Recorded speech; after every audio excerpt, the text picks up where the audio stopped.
war had turned surgery into guesswork, until a woman with 2 Nobels drove a small car to the front and brought light to the wounded. The little Curies arrived. Bullets were found before the scalpel. Thousands of lives stepped out of the dark. This is the lesser-known face of Marie Curie, only the beginning of the light she pulled from inside the atom.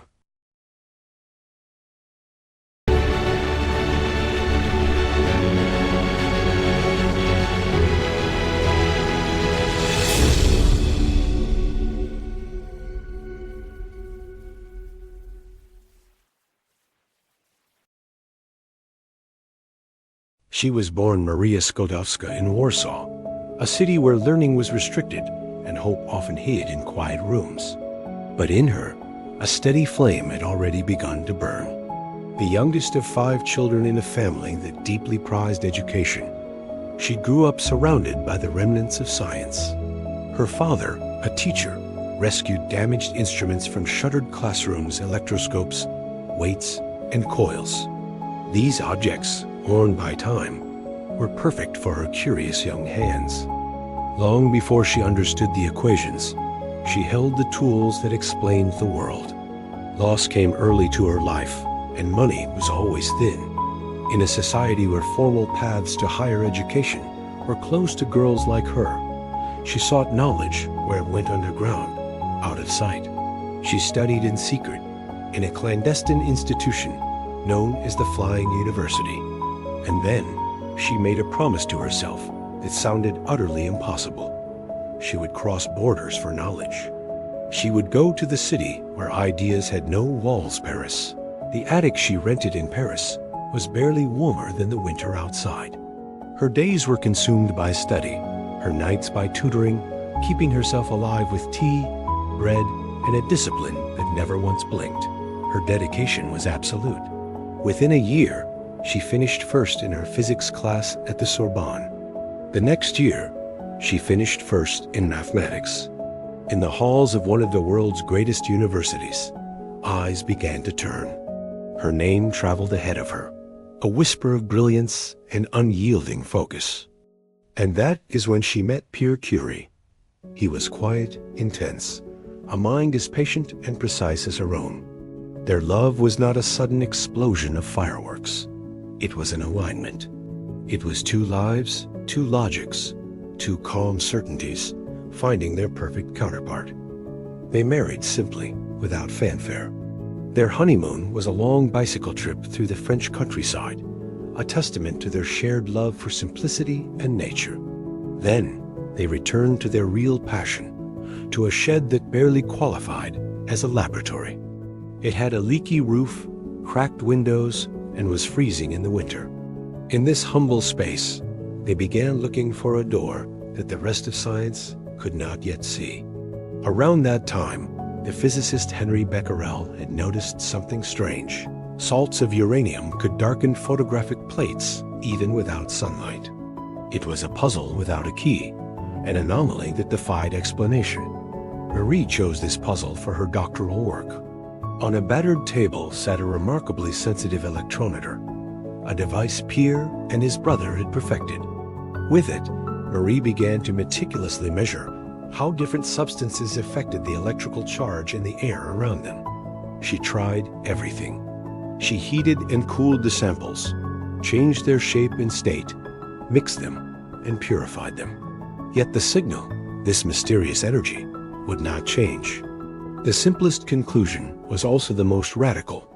The source of the energy was not external. It didn't come from the sun or a chemical reaction. It came from within the atoms themselves. She gave this strange new phenomenon its name, radioactivity. But then, another surprise emerged.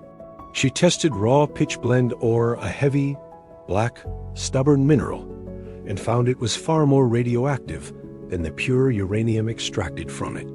The only possible explanation was that there had to be something else inside, something stronger and entirely undiscovered.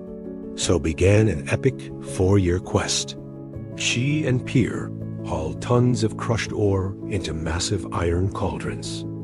They stood over boiling, fuming mixtures, stirring, precipitating and refining, until their hands burned and the room smelled faintly of acid and stone. It was grueling, back-breaking work. Fraction by impossible fraction, they reduced the tons of ore to mere grams of residue. And as they did, that residue began to brighten. First came a new element they named polonium, in honor of the homeland Marie could not forget. Then another element emerged, one so powerful that tiny samples of it glowed with a pale, ghostly light in the darkness of their shed. They called it radium. They had called out to the invisible, and it had answered them with light. The world took notice. In 1903, the Nobel Prize in Physics was awarded to Henri Becquerel, Pierre Curie, and Marie Curie for their joint research on radiation. Marie was the first woman ever to be honored in that hall. But life does not pause for triumph.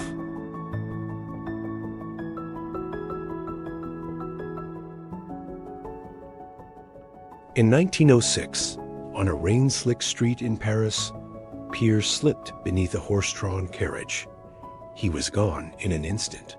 Marie's grief was immense, but she did not let it consume her. Grief did not make headlines in her hands. Work did. She took his vacant professorship at the Sorbonne, becoming its first female professor. She returned to the laboratory. She refined, isolated, measured, and built a young science into a full-fledged field. Her focus was relentless. In 1911, she received a second Nobel Prize, this time in chemistry, for her work in isolating pure radium and defining the chemistry of radioactivity. To this day, she is the only person to have ever won 2 Nobel Prizes in 2 different scientific fields. It's a fact so stark, it hardly seems real. But her story bends again, away from prizes and laboratories and toward war. When World War I began in 1914, Marie Curie saw a new kind of problem that needed solving. Soldiers were dying not only from their wounds, but from the guesswork of surgeons operating far from city hospitals. Without X-rays, doctors could not see bullets or fractures before they cut. Accurate diagnosis was a rare luxury. Marie decided to take the X-ray to the wounded. With the help of doctors, engineers, and her own teenage daughter, Irene, she assembled the first mobile radiography units. A compact generator, a radiographic tube, screens, batteries, and shielding all installed inside automobiles that rattled their way toward the front lines. They were soon nicknamed Petites Curies, the little Curies. She didn't just design them, she drove them herself.